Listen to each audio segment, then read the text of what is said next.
தலைவர், நூலக ஆணைக்குழுவினுடைய தலைவருக்கு நம்முடைய நூலக அலுவலர் திரு பே. வள்ளி அம்மா அவர்கள் இந்த நினைவு பரிசை வழங்கி சிறப்பு செய்கிறார்கள்.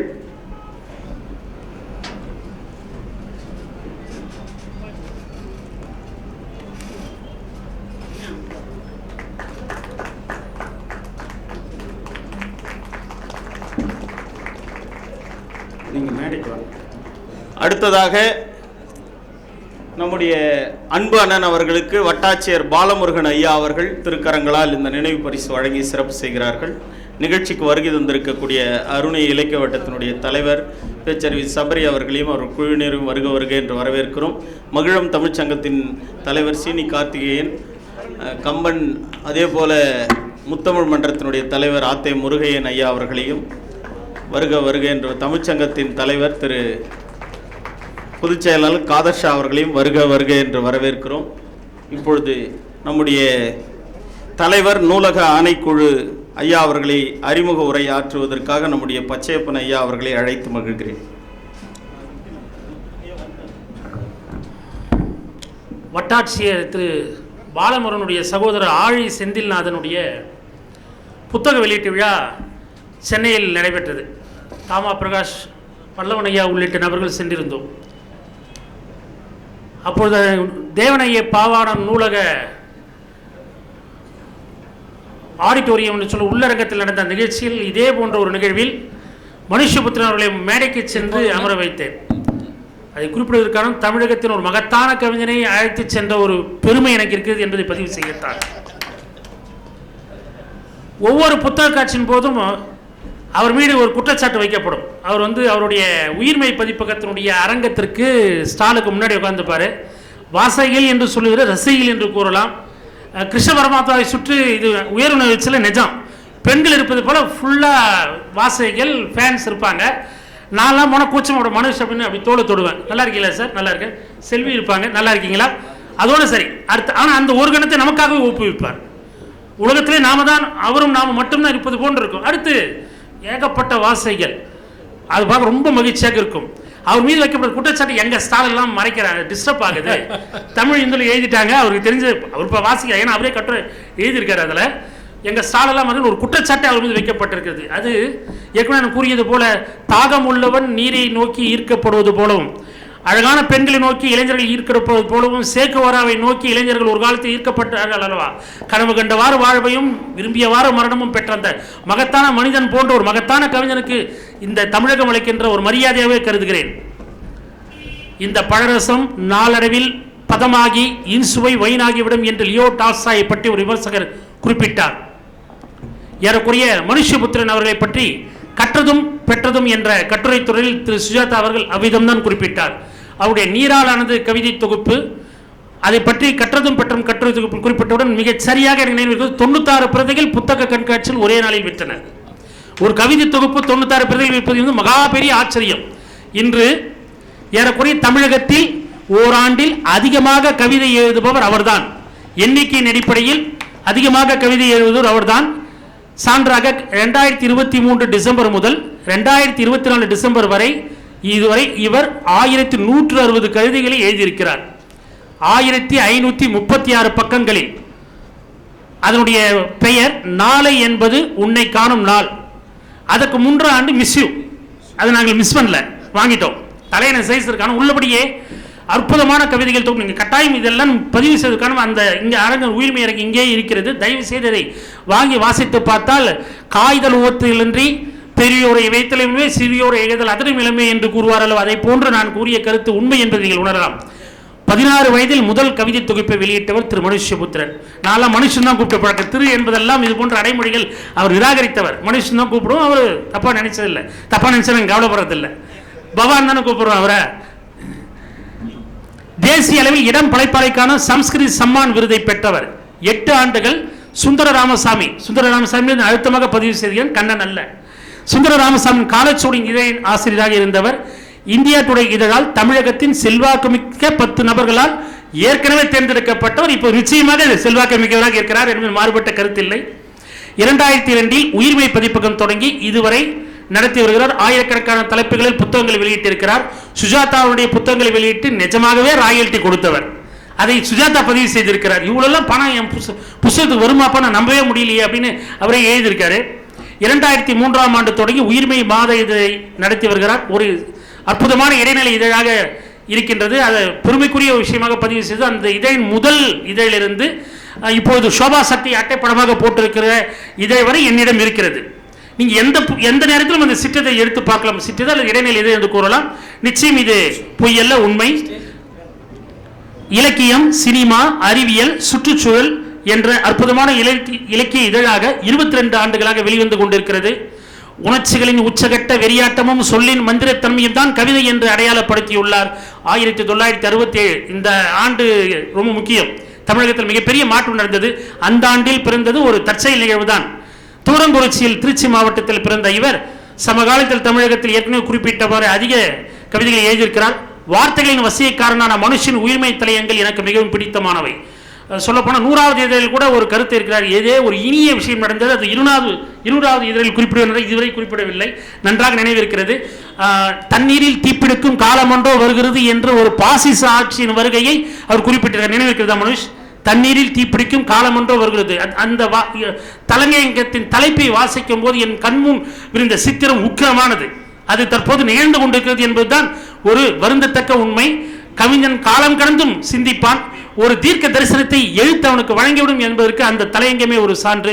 ஒரு நல்ல இலக்கியம் என்பது கூட்டுப்புழுவாக வாசிக்க தொடங்கும் வாசகனை வண்ணத்து பூச்சியாய் வளர்த்திருப்பது என்பார் கவிஞர் இளம்பருதி. இந்த அரங்கிலே இருக்கிறார். அந்த வண்ணத்து பூச்சிகளை வார்த்தைகளின் வசதிக்காரனான சொல்வலை வேட்டுவனான மனுஷபுத்திரனை பேச அழைக்கிறோம். நன்றி.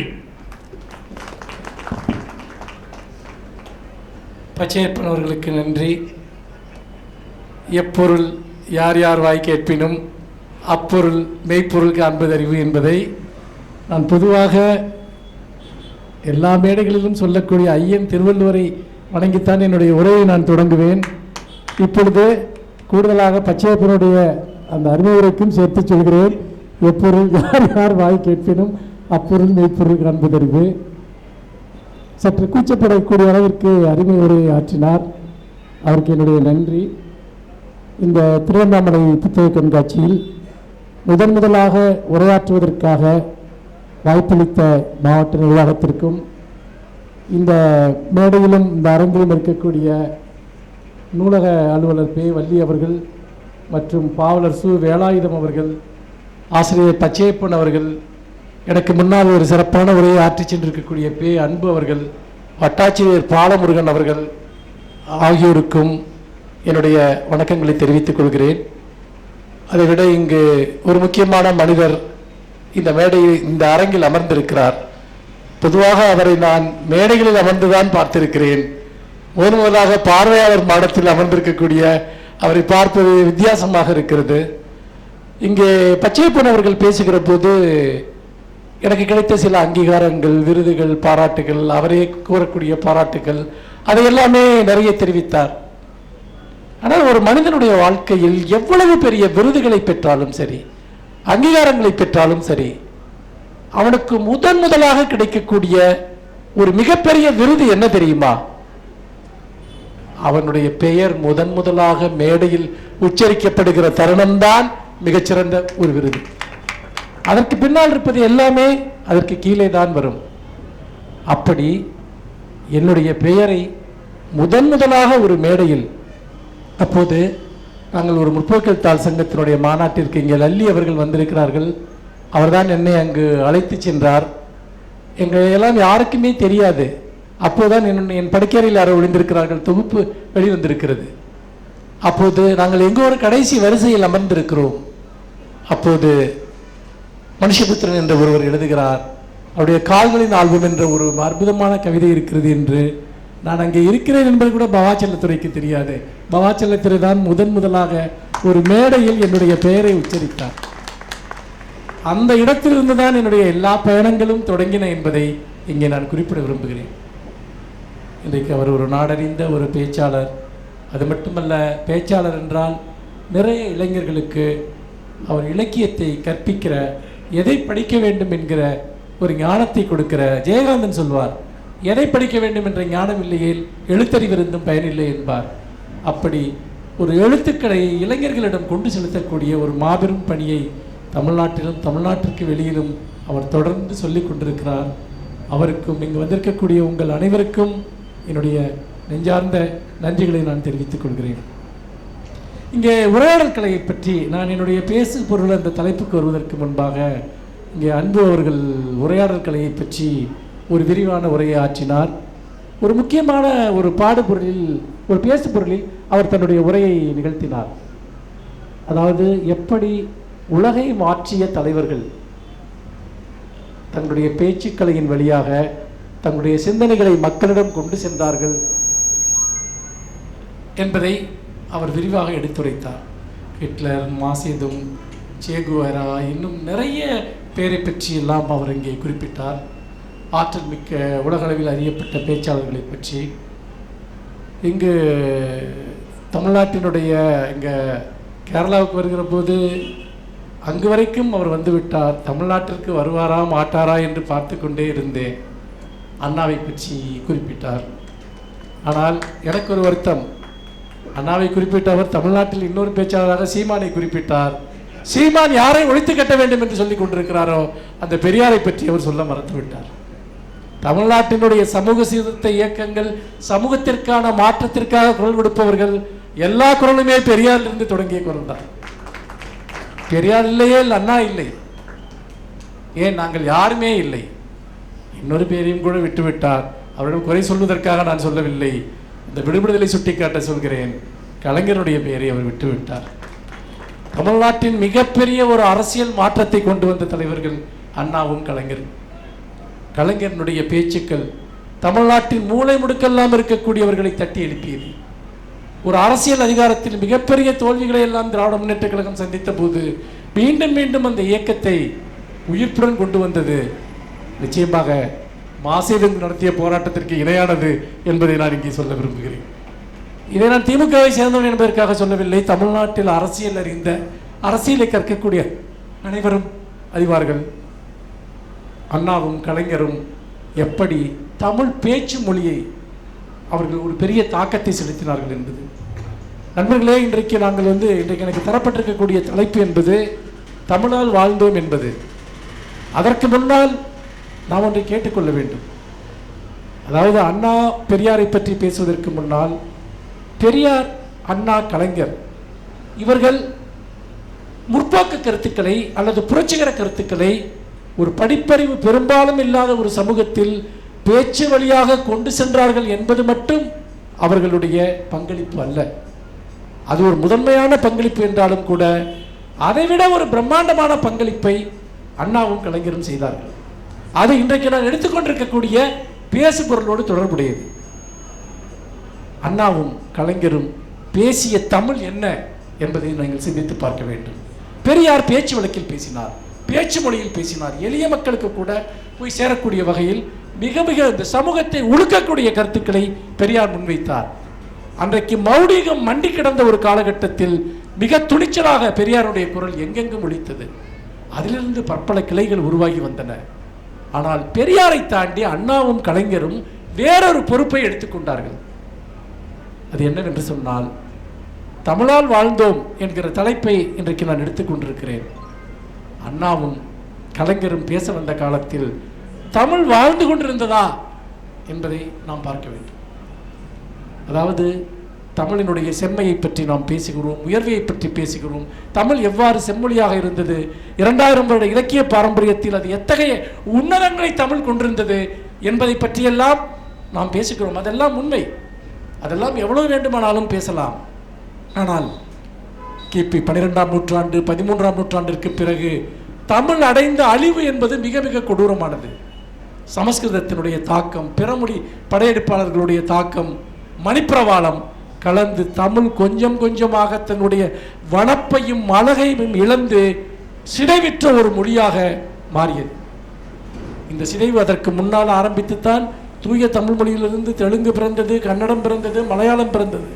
இந்த மொழிகளை எல்லாம் நீங்கள் எடுத்துக்கொண்டு பார்த்தால் அவற்றில் இருக்கக்கூடிய வடமொழி சொற்களை நீங்கள் நீக்கிவிட்டால் அது தூய தமிழ் மொழிக்கு வந்துவிடும். ஆனால் தமிழே தமிழ்நாட்டில் இருந்ததா? நீங்கள் ஒன்றுமே வேணாங்க, உங்கள் வீட்டில் இருக்க பத்திரங்களை எடுத்து படித்து பாருங்கள். இன்றைக்கும் கூட பத்திரம் எழுதுகிற மொழிகளில் அந்த மொழி பயன்படுத்தப்படுகிறது. ஒரு 50-60 வருடங்களுக்கு முன்பு, ஒரு 70-75 வருடங்களுக்கு முன்பு இருக்கக்கூடிய பத்திரங்களை எடுத்து படித்து பாருங்கள். அதில் ஒரு வார்த்தை இன்னைக்கு உங்களுக்கு புரியாது. அதே போல் அந்த காலகட்டத்தில் எழுதப்பட்ட வைத்திய சாஸ்திர நூல்கள், ஜோதிட நூல்கள், இன்னும் பலவிதமான இலக்கியங்கள் எல்லாவற்றையும் நீங்கள் எடுத்து பாருங்கள். ஏன் உரைநடை, பாரதியார் எழுதிய உரைநடையை எடுத்து பாருங்கள். இன்றைக்கு இருக்க தமிழுக்கும் பாரதியார் எழுதிய உரைநடைக்கும், பாரதியாருடைய கவிதைகள் வேறு, உரைநடை வேறு. முழுக்க முழுக்க சமஸ்கிருதமயமாக்கப்பட்ட ஒரு உரைநடையைத்தான் பாரதி எழுதினார். அன்றைக்கு அப்படித்தான் இருந்தது. நீங்கள் பாரதியாருடைய கட்டுரைகள், கதைகள் எல்லாவற்றையும் எடுத்து பாருங்கள். தமிழ் சினிமாவை அன்றைக்கு வந்த படங்களை எடுத்து பார்த்தீர்கள் என்றால், ஒரு கணவனை அணைப்பதற்கு மனைவி பிராணநாதா என்று அழைக்கக்கூடிய வசனங்களை எல்லாம் நீங்கள் பார்க்கலாம். தமிழுக்கு என்ன நடந்தது? தமிழ் சிதைக்கப்பட்டது, ஆணாணுவாக சிதைக்கப்பட்டது. இதை மீட்பதற்கு தமிழ்நாட்டில் 2 இயக்கங்கள் எழுந்தன. ஒன்று தனித்தமிழ் இயக்கம், மறைமலையடிகள் போன்றவர்கள், இன்னும் பலர் உயிர் மூச்சாக இந்த சமஸ்கிருதமயமாக்கப்பட்ட தமிழை மீட்டெடுக்க வேண்டும் என்பதற்காக ஒரு பெரும் போரை தொடங்குகிறார்கள். ஆனால் அந்த போராட்டம் என்பது ஒரு இலக்கிய மொழி சார்ந்து அல்லது ஒரு விதமான மொழியை சுத்தப்படுத்துகிற ஒரு பேரியக்கமாக அது நடந்து கொண்டிருந்த போது, தமிழ் மக்களிடம் தமிழை புத்தாக்கம் செய்வதற்கான ஒரு பெரும் படையாக கிளம்பியவர்கள் தான் அண்ணாவும் கலைஞரும். சினிமாவில் போய் எழுதினார்கள், போய் மேடைகளில் பேசினார்கள். அன்றைக்கெல்லாம் அதை அலங்கார தமிழ் என்று கேலி செய்தவர்கள் இருக்கிறார்கள். இல்லை, அது அன்றைக்கு மேடைகளில் பேசப்பட்டு வந்த கொச்சைப்படுத்தப்பட்ட தமிழுக்கு எதிராக ஒரு மிகப்பெரிய போரை அன்றைக்கு திராவிட இயக்கம் முன்னெடுத்தது. ஒருபுறம் இலக்கண இலக்கிய ரீதியாக தனித்தமிழ் இயக்கம் அந்த போராட்டத்தை நடத்தி கொண்டிருந்த போது, நாம் இங்கு மக்களிடம் நல்ல தமிழை, நமக்கான ஒரு அசலான தமிழை கொண்டு செல்ல வேண்டும் என்பதற்காக நூற்றுக்கணக்கான பத்திரிகைகள் நடத்தினோம். அது மட்டுமல்ல, தொலைக்காட்சிகளில் நீங்கள் நன்றாக அதுவரைக்கும் வந்து கொண்ட திரைப்படங்களிலிருந்து பராசக்தி படத்தை எடுத்துக்கொள்ளுங்கள். பராசக்தி படத்தில் வரக்கூடிய வசனங்களை நினைத்து பாருங்கள். அவ்வளவும் இலக்கிய தமிழில் பேசினார்கள். கலைஞருடைய ஒவ்வொரு வசனமும் நீங்கள் பார்த்தீர்கள் என்றால், அது அதுவரைக்குமான தமிழ் சினிமா வரலாற்றில் இருந்த சமஸ்கிருதமயமாக்கத்திற்கு ஒரு பெரிய சாவுமணியை அடிக்கிறது. அண்ணா எழுதிய வசனங்கள், அண்ணாவினுடைய நாடகங்கள், இன்றைக்கு நாம் எழுதுகிற தமிழ், இன்றைக்கு நாம் மேடைகளில் பேசுகிற தமிழ், இன்றைக்கு நாம் பத்திரிகைகளில் புழங்குகிற தமிழ், இலக்கியங்களில் பயன்படுத்துகிற தமிழ், இது எல்லாமே ஒருபுறம் தனித்தமிழ் இயக்கமும் இன்னொரு புறம் திராவிட இயக்கமும் மக்களிடம் பேரியக்கமாக கொண்டு சென்ற தமிழ். ஆகவே பேச்சுக்கலையின் மூலமாக தமிழை மூளை முடுக்கெல்லாம் நல்ல தமிழை கொண்டு சென்றவர்கள் அண்ணாவும் கலைஞர். பெரியார் சமூக சீர்திருத்த கருத்துக்களின் மூலமாக ஒரு பேச்சு தமிழுக்கு ஒரு முக்கியத்துவம் கொடுத்தார் என்றால், இவர்கள் 2 பேரும் நம்முடைய சங்ககாலம் தொட்டு ஒருபோதும் அழிக்க முடியாத தமிழை யாரெல்லாம் அழித்துக் கொண்டிருந்தார்களோ அவர்களுக்கு எதிரான பெரும் போராட்டத்தை நடத்தி தமிழை நிலைநிறுத்தினார்கள். அப்படிப்பட்ட நிலையில்தான் அன்றைக்கு அண்ணாவினுடைய பேச்சுக்களில் இருந்த ஒவ்வொரு சொல்லும் ஒரு மிகப்பெரிய அளவிற்கு ஒரு பெரிய அலையை ஏற்படுத்தியது. அண்ணா என்ன சொன்னார்? தீ பரவட்டும் என்கிற ஒரு முழக்கத்தை எடுத்து வைத்தார். எதற்கு எதிராக அண்ணா தீ பரவட்டும் என்கிற முழக்கத்தை எடுத்து வைத்தார்? உண்மையிலேயே தீ பரவியது. என்ன தீ? இந்திய ஆதிக்கத்திற்கு எதிரான தீயை அன்றைக்கு அண்ணா மூட்டினார். இளைஞர்களுடைய நெஞ்சில் அது ஒரு நெருப்பை போல பற்றி எரிந்தது. ஒரு கனலாக அது எங்கெங்கும் பரவியது. இன்றைக்கு அண்ணா மறைந்து எவ்வளவு ஆண்டுகள் ஆகிவிட்டன. இந்த குரல் கேட்டு எவ்வளவு நாளாகிவிட்டது. இன்றைக்கும் இந்த போராட்டத்தை நாம் நடத்தி கொண்டிருக்கிறோம். இன்றைக்கும் அண்ணாவினுடைய குரல் தான் என்னுடைய நெஞ்சில் ஒலிக்கிறது. தீ பரவட்டும் என்கிற அந்த குரல். ஹிந்தியை நீ ஏற்றுக்கொண்டால் தான் உன்னுடைய பள்ளிக்கூடத்துக்கு கொடுக்க வேண்டிய காசை தர்றேன்னு சொல்றாங்க. அது எங்களுடைய பணம், எங்களுக்கு தர வேண்டிய பணம். ஆனால் நீ ஹிந்தி படித்தாதான் தரக்கூடிய ஒரு சூழல். அந்த பணத்தை நாங்கள் இந்தியை ஏற்றுக்கொள்ள மாட்டோம் என்று சொன்னால், ஏற்றுக்காட்டினா அந்த பணத்தை நான் மற்றவங்களுக்கு கொடுக்குறேன்னு அந்த பணத்தை எடுத்து நம் முன்னால் பகிர்ந்து கொடுக்கிறார். நண்பர்களே, அண்ணாவினுடைய போராட்டம், கலைஞரனுடைய போராட்டம், அன்றைக்கு இந்தியைக்கு எதிராக தங்களை தாங்களே மாய்த்து கொண்டு இறந்து போனார்களே, அந்த இளைஞர்களுடைய போராட்டம் இன்றைக்கும் வேறு வேறு வடிவங்களில் தொடர்ந்து கொண்டிருக்கிறது.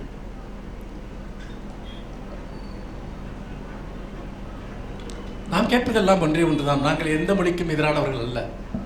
எங்களுக்கு எந்த மொழியின் மீதும் வெறுப்பு கிடையாது. தமிழர்கள் இன்னும் சொல்ல போனால் உலகின் எந்த மொழிகளையும் கற்றுக்கொள்ளக்கூடியவர்கள். நாங்கள் கேட்கிற கேள்வி மிக மிக எளிமையானது. தமிழ்நாட்டில் மூளைக்கு மூளை இந்தி பிரச்சார சபாக்கள் இருக்கின்றன, இந்தி கற்றுக் கொடுக்கக்கூடிய பள்ளிகள் இருக்கின்றன. யாருக்காவது ஏதாவது ஒரு தொந்தரவு இருக்கிறதா?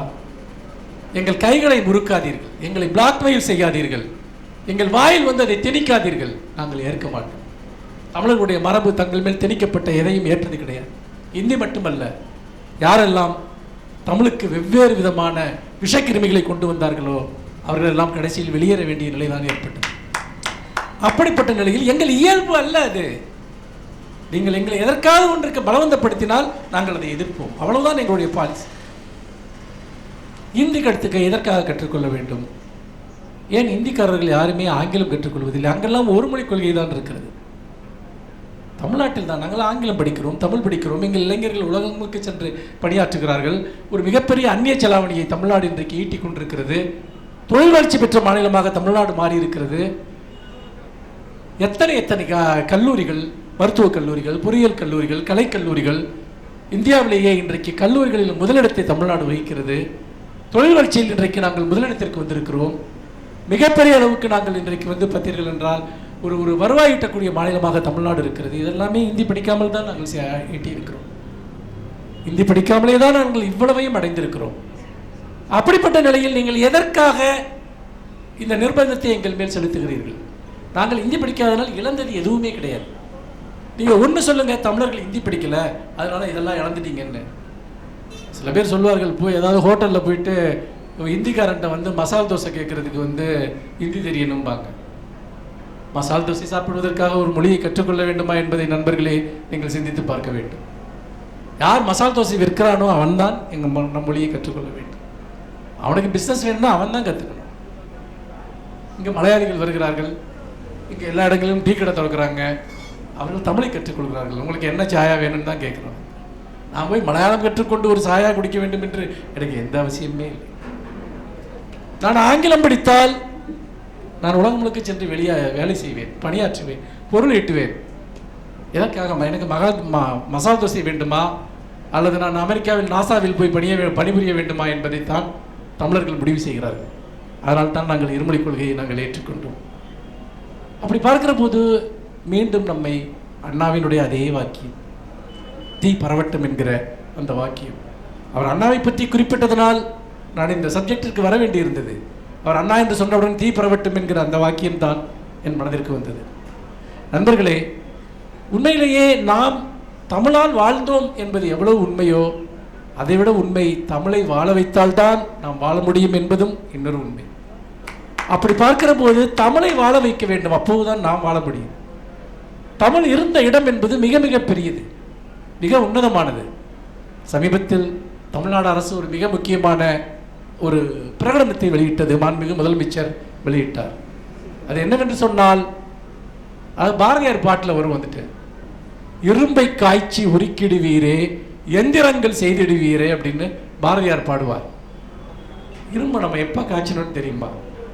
அன்னைக்கு பாரதியார் வந்து எப்போ பாடுறாருன்னு கேட்டிங்கன்னா, இந்த தொழில்கள்லாம் வந்து பார்த்திங்கன்னா வெள்ளைக்காரன் கையில் இருக்கு, இந்தியா விடுதலை அடையணும், அதனால நம்மளே நமக்கான சொந்த